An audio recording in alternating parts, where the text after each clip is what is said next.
రాశిలోని శని భగవానుడు, 2వ స్థానంలో రాహువు, అలాగనే అర్ధాష్టమ గురు సంచార స్థితి ఉండడం వలన వృత్తులలో, ఉద్యోగాల్లో, వ్యాపారాలలో అనేక రకాలమైనటువంటి ప్రమాదాలు పొంచి ఉన్నాయి.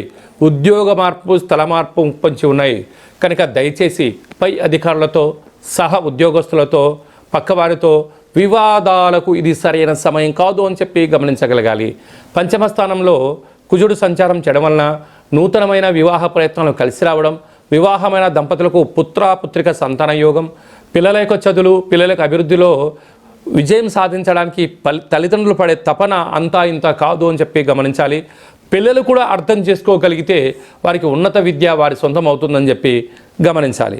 అదే కాకుండా అష్టమంలో 3 గ్రహాల సంచార స్థితి, బుధాదిత్య రాజయోగం, కేతుడు అక్కడే ఉన్నాడు. కనుక మీ జన్మ నక్షత్రం రోజున అష్టమి, పూర్ణిమ, అమావాస్య తిథులు యందున దూర వాయు జల ప్రయాణాలు పెట్టుకోవద్దు.